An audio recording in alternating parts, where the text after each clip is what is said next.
നിലവിലുള്ള CIC Indian Islamic association ആ പേരിൽ നിന്ന്, എന്നാൽ ആ ചരിത്രത്തിൽ നിന്ന് ആവേശം ഉൾക്കൊണ്ടുകൊണ്ട് പുതിയ പേരിലേക്കും ഘടനയിലേക്കും പ്രവർത്തന രൂപത്തിലേക്കും മാറിയിരിക്കുന്നു.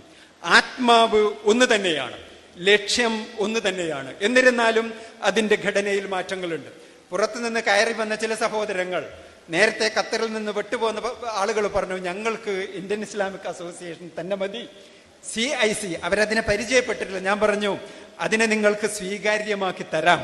അതിൻ്റെ ചില വശങ്ങൾ മാത്രമാണ് നമ്മുടെ വീഡിയോ പ്രസന്റേഷൻ ഉണ്ടായിരുന്നത്. ഞാനിവിടെ നിങ്ങളുടെ മുമ്പിൽ വെക്കാൻ ഉദ്ദേശിക്കുന്നത്, നമ്മുടെ ഈ സംരംഭത്തിന് ബീജാവാപം കുറിക്കുകയും അതിനെ വളർത്തിയെടുക്കുകയും ചെയ്തിട്ടുള്ള മാന്യ നേതാക്കൾ, അതുപോലെ തന്നെ അവരോടൊപ്പം ഓരോ ഘട്ടത്തിലും അതിൻ്റെ പ്രവർത്തനങ്ങളിൽ പങ്കാളികളായ പ്രവർത്തകർ, നമുക്ക് സന്തോഷിക്കാവുന്ന, മനസ്സംതൃപ്തി നൽകാവുന്ന അവസ്ഥയിലാണ് ഇന്ത്യൻ ഇസ്ലാമിക് അസോസിയേഷൻ പുതിയ പേരിൽ സെന്റർ ഫോർ ഇന്ത്യൻ കമ്മ്യൂണിറ്റി.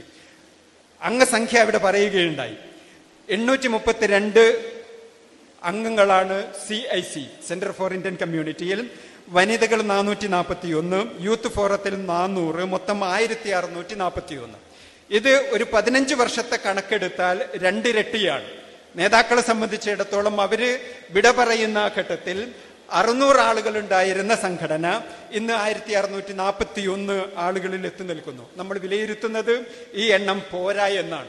എന്നിരുന്നാലും നമ്മളെ സംബന്ധിച്ചിടത്തോളം അടിസ്ഥാനങ്ങൾ വികസിപ്പിക്കപ്പെട്ടിരിക്കുന്നു എന്നതിന്റെ സൂചനയിൽ നമുക്ക് സന്തോഷിക്കാവുന്നതാണ്. അള്ളാഹു അനുഗ്രഹിക്കുമാറാകട്ടെ.